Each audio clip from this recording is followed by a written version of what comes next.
Hello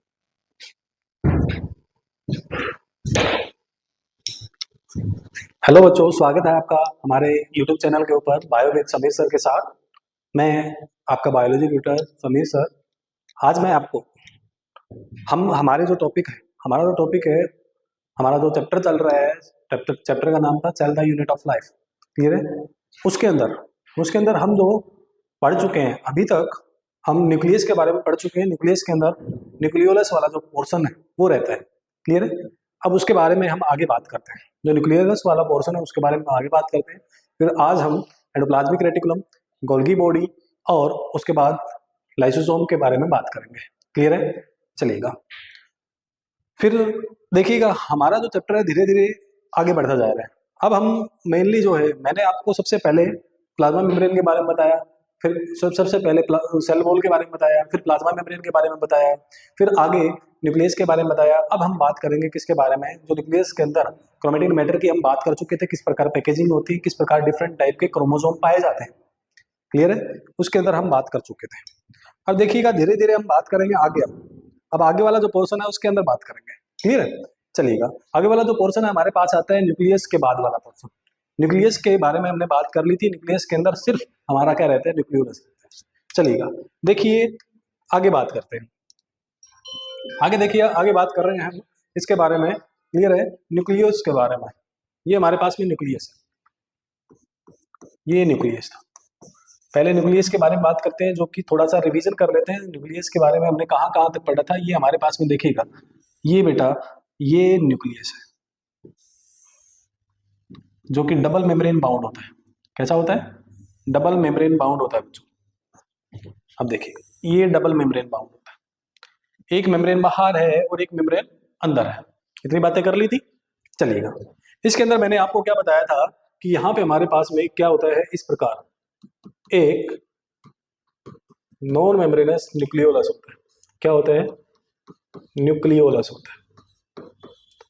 clear है? उसके बाद हमारे पास में यहाँ पे इस प्रकार क्या प्रेजेंट थे, ये क्रोमेटिन मैटर है। क्या है?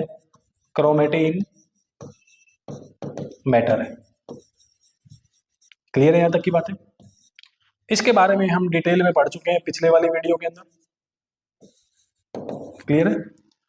अब बात करते हैं न्यूक्लियोलस के बारे में। ठीक है, न्यूक्लियोलस के बारे में बात करते हैं। देखिएगा, न्यूक्लियोलस क्या होता है, कहता है non membranous structure present in the karyoplasm. Karyoplasm का मतलब होता है न्यूक्लियस के अंदर जो वाटर होता है उसके अंदर प्रेजेंट। देखिए बेटा, न्यूक्लियोलस क्या है? न्यूक्लियोलस हमारे पास में जो कैरियोप्लाज्म है, जो लिक्विड यहाँ पे भरा हुआ है, उसके अंदर एक नॉन मेम्ब्रेनस सिस्टम प्रेजेंट है, जिसको हम क्या कहते हैं, न्यूक्लियोलस कहते हैं। अब मेरी बात ध्यान से सुनिएगा, ये जो न्यूक्लियोलस है इसको ऑल्सो नोन एज क्या कहा जाता है बेटा? Also known as ribosomal factory. क्या कहा जाता है? राइबोसोमल फैक्ट्री के नाम से भी जाना जाता है। क्लियर है यहां तक की बात है? अब आगे देखिए, ये जो न्यूक्लियोलस है, इट इज फॉर्म्ड बाय किसके द्वारा बनता है? Formed by NOR।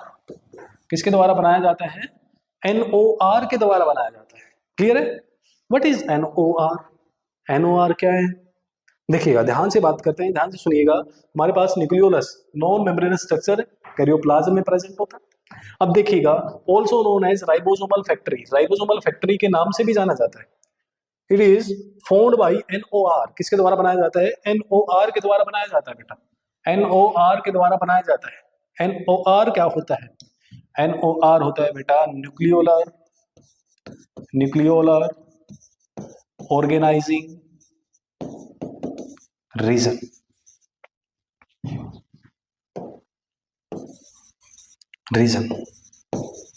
Nucleolar organizing region होता है। ठीक है? कहां प्रेजेंट होता है? प्रेजेंट ऑन, देखिएगा ध्यान से सुनिए, present on chromosome number chromosome number कौन कौन से, ठीक है, 13, 14, 15, 22 और 22, 23, क्लियर है, इनके ऊपर प्रेजेंट होता है। 14, 13, 14, 15, 22, 23, क्लियर है, इनके ऊपर प्रेजेंट होता है। समझ आ गया नहीं आ गया? अब देखिएगा यहां पे ऑल द, एक बात ध्यान सुनिएगा, मैंने कहा ये जो हमारे पास में न्यूक्लियोलस है ये क्या है, राइबोसोमल फैक्ट्री बेटा, क्या है, राइबोसोमल फैक्ट्री है, क्लियर है। और इस राइबोसोमल फैक्ट्री के अंदर ऑल्सो सिंथेसाइज, इसके अंदर क्या होता है, ऑल्सो ऑल्सो सिंथेसाइज, क्या सिंथेसाइज होते हैं बेटा, ऑल्सो सिंथेसाइज, क्या सिंथेसाइज होते हैं, हमारे पास में आर आर एन ए, क्या सिंथेसाइज होते हैं, R R N A synthesize होते हैं, ribosomal R N A synthesize होते हैं यहाँ पे, ठीक है, एक्सेप्ट वन, एक को छोड़ के सारे R R N A, R R N A N O R बनाता है, सारे के सारे, ऑल द, देखिएगा all the R R N A, R R N A is made up by N O R, made by, sorry, किसके द्वारा, made by N O R, किसके द्वारा बना जाते हैं, एन ओ आर के द्वारा, made by N O R, except one, एक को छोड़ के, एक आर आर एन ए को छोड़ के, एक आर आर एन ए को छोड़ के बाकी सारे के सारे आर आर एन ए किसके द्वारा, एन ओ आर के द्वारा बनाए जाते हैं, क्लियर है। एक आर आर एन ए कौन सा है, वो जो एक आर आर एन ए है बेटा, वो है हमारे पास में 5s आर आर एन ए, ठीक है, कौन सा है, 5s आर आर एन ए है, क्लियर है, कोई डाउट यहां तक, चलिएगा, इतनी बातें आपको ध्यान रखनी है। अब देखिएगा कैसे होता है, एनओआर कहाँ प्रेजेंट होता है, इन क्रोमोसोम के ऊपर प्रेजेंट होता है, आगे देखिएगा इन क्रोमोसोम के ऊपर कैसे, ये देखिए, ये हमारे पास में सेकेंडरी कंस्ट्रक्शन के ऊपर, ये मेरे पास में क्रोमोसोम है, ये क्रोमोसोम है मेरे पास, ये एक क्रोमोसोम मेरे पास में ऐसा है, इसके पास ये सेकेंडरी कंस्ट्रक्शन है बेटा, ये क्या है, सेकेंडरी कंस्ट्रक्शन है, इस प्रकार ऐसे जाके, ये सेकेंडरी कंस्ट्रक्शन है, यहाँ पे क्या बन रहा है, यहाँ पे इस क्रोमोसोम के ऊपर जो डीएनए है इसके बाहर इस प्रकार क्या बनते रहते हैं, आरएनए बनते रहते हैं, क्या बनते रहते हैं, आरआरएनए बनते रहते हैं, आरआरएनए बनते रहते हैं, क्या बनते रहते हैं, आरआरएनए बनते रहते हैं, आरआरएनए बनते रहते हैं, और ये आरआरएनए बन के यहाँ पे क्या बना लेते हैं, सर्कल बना लेते हैं, क्या बना लेते हैं, सर्कल बना लेते हैं, जो कि आरआरएनए बने, ये सारे के सारे आरआरएनए यहाँ पे जो येलो कलर के मैंने दिखाए हैं, ये आरआरएनए बनते बनते बनते बनते बनते बनते कहाँ आ जाते हैं, एक न्यूक्लियस के कैरियोप्लाज्म में इकट्ठा हो जाते हैं, जिसको हम क्या कहते हैं, न्यूक्लियोलस कहते हैं, क्या कहते हैं, न्यूक्लियोलस कहते हैं। असल में अगर हम बात करें आरआरएनए का जो पूरा का पूरा एक चक्कर बनता है, पूरा का पूरा जो ग्रुप बनता है, उसी को हम क्या कहते हैं, उसी को कहते हैं न्यूक्लियोलस, क्या कहते हैं, न्यूक्लियोलस। इतनी बातें क्लियर हैं, कोई डाउट है यहाँ तक, चलिएगा, यहाँ तक की बातें आपको समझ आ जानी चाहिए, कोई डाउट है, चलिए अब देखिए, यहाँ पे मैंने न्यूक्लियोलस के बारे में बताया, न्यूक्लियोलस को राइबोसोमल फैक्ट्री के नाम से भी जाना जाता है, नॉन मेम्ब्रेनस होता है, फॉर्म्ड बाई आरआरएनए के द्वारा बना होता है, ठीक है, क्लियर है। अब मेरी बात ध्यान से सुनिएगा, हमें आगे हम बात कर रहे हैं, देखिए न्यूक्लियस वाला पोर्शन हमने कंप्लीट कर दिया, न्यूक्लियस वाला जो पोर्शन बचा हुआ था वो हमने कंप्लीट कर दिया, अब आगे देखिएगा, आगे हम बात करते हैं,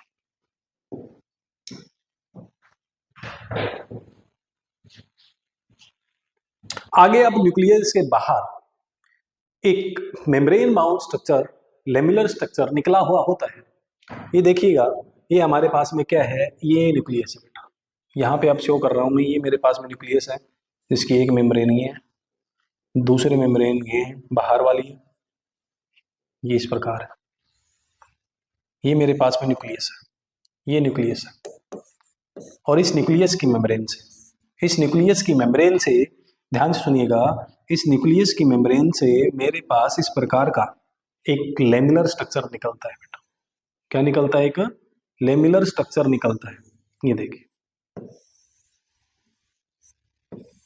ये मेरे पास लेमिलर स्ट्रक्चर निकला है,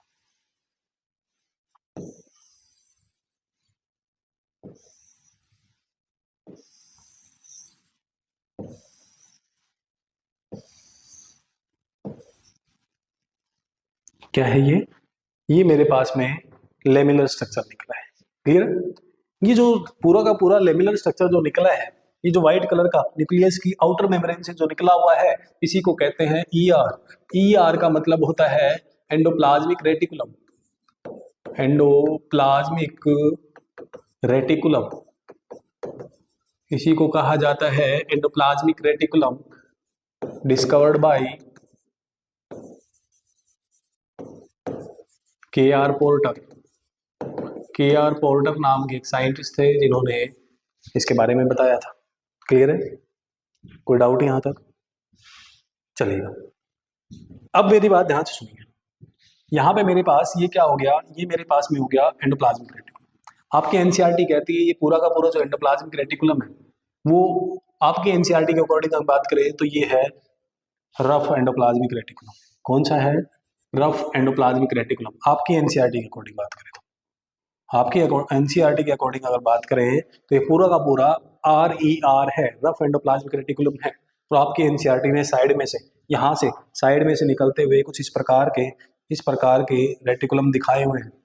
इस प्रकार के साइड में से निकलते हुए जब आप एनसीईआरटी के अंदर डायग्राम देखोगे, इस प्रकार का लेमिनर स्ट्रक्चर दिखाया हुआ है जो कि न्यूक्लियस से दूर होता है। न्यूक्लियस से पास वाला, आपके एनसीईआरटी कहती है न्यूक्लियस के पास वाला पार्ट रफ एंडोप्लाज्मिक रेटिकुलम है, और आपके एनसीईआरटी कहती है न्यूक्लियस से दूर वाला जो पार्ट है, ये न्यूक्लियस है, न्यूक्लियस से दूर वाला जो पार्ट है उसको कहते हैं स्मूथ एंडोप्लाज्मिक रेटिकुलम। क्या कहते हैं? SER। ये जो ग्रीन कलर का मैंने बताया है, इसे कहा जाता है SER, मतलब स्मूथ एंडोप्लाज्मिक रेटिकुलम।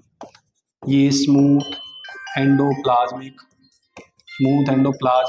रेटिकुलम है। क्लियर है यहाँ तक की बातें? कोई डाउट है यहाँ तक? चलिएगा, एक रफ एंडोप्लाज्मिक रेटिकुलम है, एक स्मूथ एंडोप्लाज्मिक रेटिकुलम। एक रफ एंडोप्लाज्मिक रेटिकुलम है, एक स्मूथ एंडोप्लाज्मिक रेटिकुलम है। कोई डाउट है यहाँ तक? चलिएगा, अब मेरी बात ध्यान से सुनिए। कहते हैं सर फर्क क्या होता है इन दोनों के बीच में? इन दोनों के बीच में फर्क करने से पहले मैं आपको एक बात बताता हूँ कि आपका जो ये रीजन है, ध्यान से सुनिएगा, ये देखिएगा। क्लियर है? यहाँ पे ये हमारे पास यहाँ पे ये क्या है, ये एंडोप्लाज्मिक रीजन, एंडोप्लाज्मिक सिस्टर नहीं है। क्या है? सिस्टर नहीं है। क्लियर है मेरी बात? ये एंडोप्लाज्मिक सिस्टर नहीं है। ये देखिएगा, एंडोप्लाज्मिक के अंदर, एंडोप्लाज्मिक रेटिकुलम के अंदर का जो ये रीजन है जिसको मैंने येलो करा है बेटा, क्या करा है, इसको येलो कलर से शो किया है, ये है ल्यूमिनल स्पेस। क्या है? Luminal space. ल्यूमिन के अंदर है, इसको ल्यूमिनल स्पेस कहा जाता है। क्लियर है? और इन ये वाली भी सिस्टर नहीं, ये वाली सिस्टर नहीं और ये वाली सिस्टर नहीं, इन दो सिस्टर नहीं के बीच का जो स्पेस है इसे इंटरल्यूमिनल स्पेस कहा जाता है। क्या कहा जाता है? इंटरल्यूमिनल स्पेस कहा जाता है। इसको ल्यूमिनल स्पेस को इंट्राल्यूमिनल स्पेस भी बोल दिया जाता है। ठीक है? इंट्राल्यूमिनल स्पेस भी बोल दिया जाता है। कितनी बातें क्लियर है? अब आगे देखिए, अब अगर मैं बात करूं टाइप की बात भी करते हैं। पहले अगर मैं बात करूं तो हमारे पास में जो एंडोप्लाज्मिक रेटिकुलम है, एंडोप्लाज्मिक रेटिकुलम के स्ट्रक्चर की अगर मैं बात करूं, किसकी बात करें? स्ट्रक्चर की बात करें तो तीन चीजें मेनली यहाँ पे दिखाई देंगी। पहली तो ये एक लॉन्ग स्ट्रक्चर जो दिखाई दे रहा है वो, दूसरा स्ट्रक्चर जो इस प्रकार का होता है, ठीक है, जो कि एक प्रकार से राउंडेड स्ट्रक्चर का होता है। तीसरा स्ट्रक्चर अगर मैं बात करूं तो यहाँ पे हमारे पास में बेटा तीसरा जो स्ट्रक्चर है वो कुछ इस प्रकार का शो होगा। तीसरा जो स्ट्रक्चर है वो कुछ इस प्रकार का ब्रांच टाइप का स्ट्रक्चर होगा। ये तीन स्ट्रक्चर मेनली हमें दिखाई देते हैं। क्लियर है? चलिएगा, पहले स्ट्रक्चर की अगर मैं बात करूं, यहाँ पे देखिएगा, ध्यान से देखिए, ये वाला मैं पोर्शन इस साइड कर रहा हूं। ये देखिए हमारे पास में स्ट्रक्चर है तीन स्ट्रक्चर में देखिएगा, तीन स्ट्रक्चर है। पहला स्ट्रक्चर में तीन पोर्शन है, तीन बातें हैं। कौन कौन सी बातें हैं ये देखिएगा। सबसे पहली बात की अगर मैं बात करूं तो सबसे पहले हमारे पास में सैक लाइक स्ट्रक्चर है, जिसको क्या कहा जाता है? सिस्टर्नी कहा जाता है। क्या कहा जाता है? सिस्टर्नी कहा जाता है। क्लियर है? सिस्टर्नी कुछ इस प्रकार का स्ट्रक्चर है जो कि आपके एनसीईआरटी में दिखाया हुआ है। क्लियर है? ये क्या है? सिस्टर्नी है। और ये सिस्टर्नी क्या होता है? आपके एनसीईआरटी कहती है सैक लाइक स्ट्रक्चर, गुब्बारे जैसा स्ट्रक्चर है, सैक लाइक स्ट्रक्चर है, इलोंगेटेड स्ट्रक्चर है, लंबा स्ट्रक्चर है। क्लियर है यहाँ तक की बातें? अब मेरी बात ध्यान से सुनिएगा, आगे देखिए। आगे नेक्स्ट वाला स्ट्रक्चर है वो है वेसिकल। क्या है? वेसिकल, जो कि राउंडेड स्ट्रक्चर होता है। कैसा होता है, राउंडेड स्ट्रक्चर होता है, ये राउंडेड स्ट्रक्चर। और ये क्या है, ये अनब्रांच्ड है। क्या है, अनब्रांच्ड है, ये अनब्रांच्ड है, ये अनब्रांच्ड है, ये अनब्रांच्ड है। क्लियर है। अब आगे देखिएगा, आगे मैं बात करता हूँ वेसिकल के बाद आगे हमारे पास में आता है ट्यूब्यूल। क्या आता है, ट्यूब्यूल आता है। क्लियर है। ट्यूब्यूल की मैं बात करता हूँ, ट्यूब्यूल हमारे पास में कुछ इस प्रकार का होता है जो कि ब्रांच्ड होता है। कैसा होता है, ब्रांच्ड होता है। ये तीन चीजें मेनली आपकी एनसीईआरटी ने बताई हुई है कि हमारे पास में जो एंडोप्लाज्मिक रेटिकुलम है, क्या है हमारे पास में, जो एंडोप्लाज्मिक रेटिकुलम है उसके अंदर ये तीन चीजें प्रेजेंट है। आपकी एनसीईआरटी क्या कहती है, ये तीन चीजें प्रेजेंट है। आपकी एनसीईआरटी क्या कहती है, तीन चीजें हमारे उसके अंदर प्रेजेंट है। ये देखिएगा, ये देखिए, ये हमारे पास में मेनली स्ट्रक्चर कुछ इस प्रकार का बनता है। क्लियर है। जिसके अंदर क्या है, न्यूक्लियस से निकलता हुआ लेमिनर स्ट्रक्चर है। क्लियर है। और उसके बाद देखिएगा नीचे नीचे हमारे पास में एससीआर जो कि डिस्टिल रीजन है। कौन सा रीजन है, डिस्टिल रीजन है। अगर मैं बात करूं, इसको डिस्टिल कहा जाता है। डिस्टिल मतलब दूर वाला पार्ट, और ये वाला हमारे पास में क्या है, ये प्रोक्सिमल पार्ट है। प्रोक्सिमल का मतलब है पास वाला पार्ट। क्लियर है। जो न्यूक्लियस के पास होता है वो रफ एंडोप्लाज्मिक रेटिकुलम बोला जा रहा है, और जो न्यूक्लियस से दूर जो है वो डिस्टिल पार्ट है, और जिसको स्मूथ एंडोप्लाज्मिक रेटिकुलम बोला जा रहा है। इतनी बातें क्लियर है। देखिएगा, फिर इसके अंदर स्ट्रक्चर की हमने बात की। स्ट्रक्चर में मेनली तीन चीजों से, जो स्ट्रक्चर है एंडोप्लाज्मिक रेटिकुलम का, वो बेटा तीन स्ट्रक्चर से बना हुआ है। एक सिस्टर्नी है, दूसरा वेसिकल है, तीसरा ट्यूब्यूल है। इतनी बातें क्लियर है। कोई डाउट है यहां तक। देखिएगा, सबसे पहला सिस्टर्नी, दूसरा वेसिकल जो कि राउंड स्ट्रक्चर का होता है, तीसरा ब्रांच स्ट्रक्चर का होता है ट्यूब्यूल। क्लियर है। एक सेक लाइक स्ट्रक्चर जो है, सबसे पहला सिस्टर्नी, दूसरा जो राउंडेड स्ट्रक्चर है, दूसरा जो हमारे पास में राउंडेड स्ट्रक्चर है जिसको कहा जाता है वेसिकल, और तीसरा अगर मैं बात करूं हमारे पास में ट्यूब्यूल जो कि ब्रांच निकला हुआ होता है। पेपर में क्वेश्चन आया हुआ भी हुआ है कि ब्रांच स्ट्रक्चर कौन सा होता है, इनमें से ट्यूब्यूल होता है। कौन सा होता है, ट्यूब्यूल होता है। क्लियर है यहाँ तक की बातें। चलिएगा आगे मूव करते हैं। आगे हम एंडोप्लाज्मिक रेटिकुलम पे मूव करते हैं। तो एंडोप्लाज्मिक रेटिकुलम यहाँ से ही आपको दिखाई दे रहा है बेटा, it is of two types. कितने टाइप का होता है, दो टाइप का होता है। एंडोप्लाज्मिक रेटिकुलम यहाँ पे अगर मैं बात करूं तो दो टाइप का होता है। दो टाइप हमारे पास में कौन कौन सी है, ध्यान से सुनिएगा। देखिएगा, दो टाइप की अगर मैं बात करूं, पहला टाइप है हमारे पास में, देखिएगा, जो एंडोप्लाज्मिक रेटिकुलम है। कौन सा, एंडोप्लाज्मिक रेटिकुलम की बात करते हैं। एंडोप्लाज्मिक रेटिकुलम की मैं बात करता हूं तो यहाँ पे हमारे पास में दो टाइप है। कितने टाइप हैं, दो टाइप हैं। एक आर ई आर है, एक मेरे पास आर ई आर है, एक आर ई आर है और एक एस ई आर है। देखिएगा, पहले वाली टाइप की अगर मैं बात करूं तो यहाँ पे हमारे पास में आर ई आर है, दूसरे वाले की बात करें तो एस ई आर है। एक रफ एंडोप्लाज्मिक रेटिकुलम है, दूसरा हमारे पास में स्मूथ एंडोप्लाज्मिक रेटिकुलम। दो टाइप के एंडोप्लाज्मिक रेटिकुलम हमारे पास। पहले वाला आर ई आर, दूसरे वाले की बात करूं तो बेटा दूसरे वाला है हमारे पास में एस ई आर। इतनी बातें क्लियर है। चलिएगा, मैं आर ई आर की बात करता हूं तो ये है हमारे पास में रफ एंडोप्लाज्मिक रेटिकुलम। कौन सा है, rough endoplasmic, rough endoplasmic reticulum. Next वाले की बात करता हूं, ये मेरे पास में स्मूथ एंडोप्लाज्मिक रेटिकुलम। क्लियर है। एक रफ एंडोप्लाज्मिक रेटिकुलम है, दूसरा स्मूथ एंडोप्लाज्मिक। अब डिफरेंस की बात करते हैं, दोनों के बीच में डिफरेंस क्या होता है, ध्यान से सुनिए। पहले डिफरेंस की मैं बात कर रहा हूँ।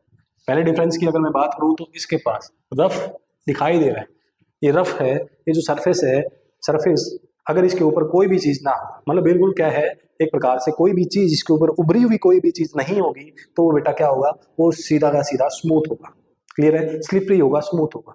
बट रफ की अगर मैं बात करें, कोई ना कोई चीज ऐसी है जो इसके ऊपर अटैच है, जिसके कारण ये क्या शो कर रहा है, रफनेस शो कर रहा है। इसके अंदर उबड़ खाबड़ अगर हम बात करें तो ऊपर नीचे का जो सिस्टम है, जैसे गड्ढे वगैरह दिखाई दे रहे हैं या उभरा हुआ भाग दिखाई दे रहा है, उसको हम क्या कहते हैं, रफ एंडोप्लाज्मिक रेटिकुलम कहते हैं।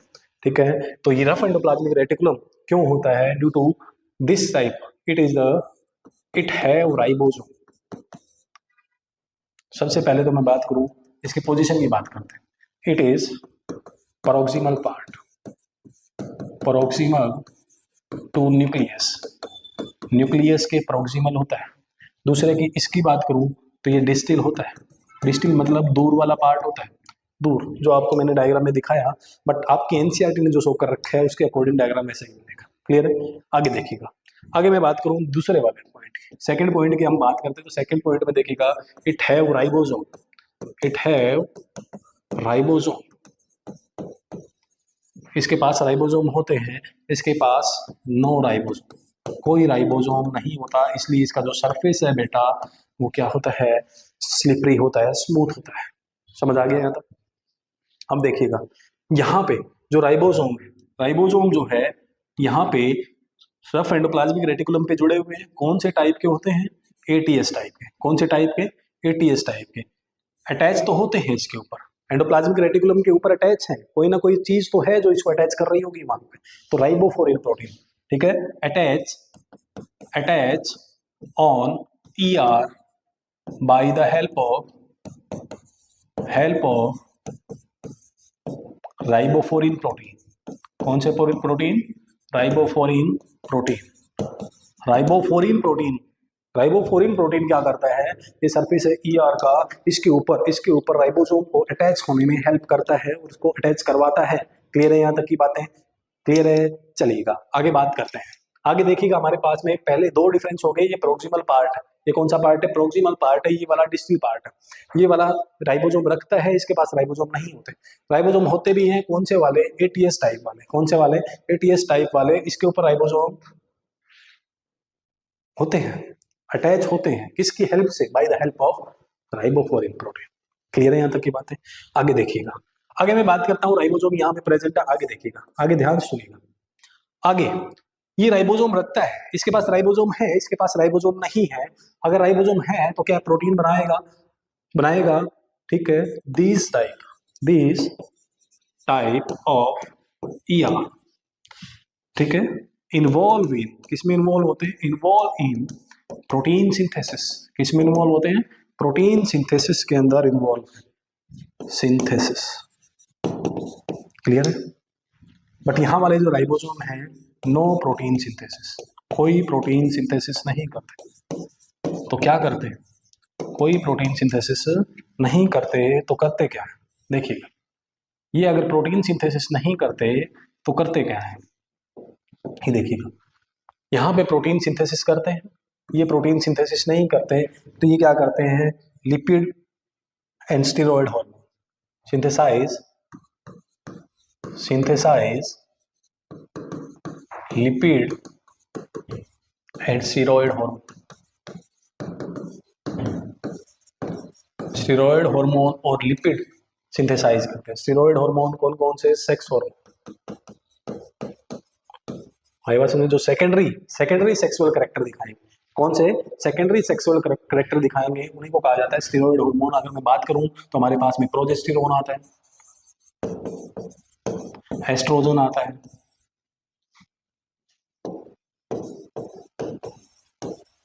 प्रोजेस्टेरोन आता है, एस्ट्रोजन आता है, और एक और आता है कोर्टिसोल। क्या आता है?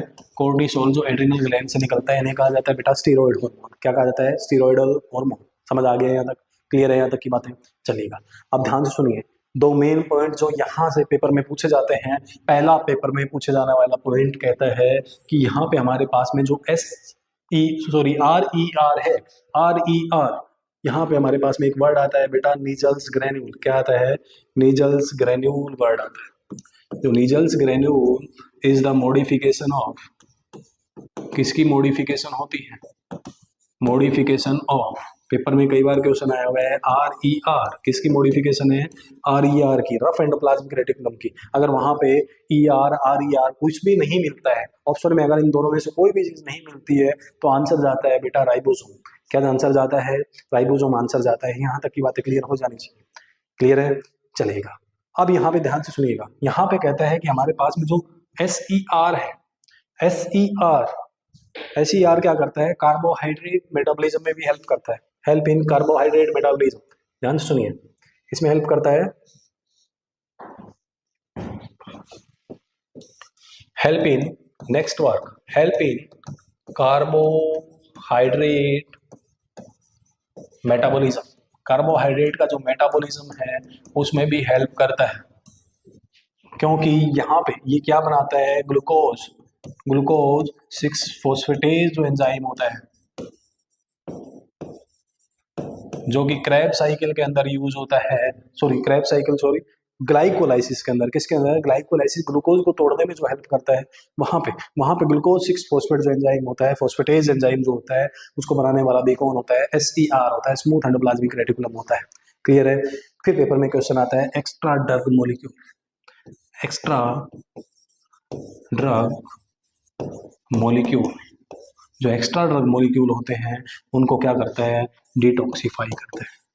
क्या करता है, detoxify. Extra drug molecule is detoxified by smooth endoplasmic reticulum. क्यों, क्योंकि इट है, because because in liver cell के अंदर क्या होता है, इट है, लीवर सेल के अंदर इसके पास क्या होता है, साइटोक्रोम P450 होता है, जो कि एक्स्ट्रा ड्रग मॉलिक्यूल को क्या करता है, डिटॉक्सिफाई करता है। एक और होता है हमारे पास में P448, क्या होता है, P448, जो क्या करता है, एक्स्ट्रा ड्रग जो मॉलिक्यूल होते हैं लीवर सेल के अंदर, वो यहाँ पे लीवर सेल का जो एंडोप्लाज्मिक रेटिकुलम है, कौन सा, smooth endoplasmic reticulum, liver cell वाले के अंदर, वहां पे क्या पाए जाते हैं, ये दो चीजें पाई जाती है, साइटोक्रोम P450 भी पाया जाता है, साइटोक्रोम 448 भी पाया जाता है, जो क्या करते हैं, एक्स्ट्रा ड्रग मॉलिक्यूल को क्या करते हैं, डिटॉक्सिफाई करते हैं। जो ज्यादा ड्रग मॉलिक्यूल है, ठीक है, एक्स्ट्रा ड्रग मॉलिक्यूल जो आप ज्यादा ड्रग लेते हो, वो मान लेते हैं कि एक प्रकार से पैरासिटामोल की हम बात करते हैं कि एक्स्ट्रा हमारे पास में जो हमें पता ही नहीं होता कि कितना डिग्री वो क्या नाम है, हमें क्या है कि एक प्रकार से फीवर है और कितनी जो एक प्रकार से ड्रग की मात्रा है हमें लेनी, ठीक है, वही हम तो क्या करते हैं, या तो हाफ या कंप्लीट, ठीक है, एक प्रकार से उसको जो एक्स्ट्रा बच गई, जितना उसने काम किया, जितना टेम्परेचर को डिक्रीज करने का काम किया, एंटीपायरेटिक होती है, टेम्परेचर को डिक्रीज करने का जितना काम किया, वो जितने काम आई वो तो ठीक है, बाकी जो एक्स्ट्रा बच गई वो कहाँ जाती है, लीवर सेल के पास जाती है। कहाँ जाती है, लीवर सेल के पास जाती है। लीवर सेल के जो एंडोप्लाज्मिक रेटिकुलम होता है, उसके अंदर एंडोप्लाज्मिक रेटिकुलम का भी दूसरा पार्ट कौन सा, स्मूथ एंडोप्लाज्मिक रेटिकुलम वाला पार्ट, उसके पास क्या होता है, साइटोक्रोम P450 और साइटोक्रोम 448 नाम की दो चीजें होती हैं, जो क्या करती हैं, एक्स्ट्रा ड्रग मॉलिक्यूल को डिटॉक्सिफाई करती हैं। क्लियर है यहाँ तक की बातें, चलिएगा, यहाँ तक की बातें आपको क्लियर हो जानी चाहिए मेरे अकॉर्डिंग तो। कोई डाउट है यहाँ तक, चलिएगा आगे देखिएगा। ये हमारे पास में क्या था, एंडोप्लाज्मिक रेटिकुलम था।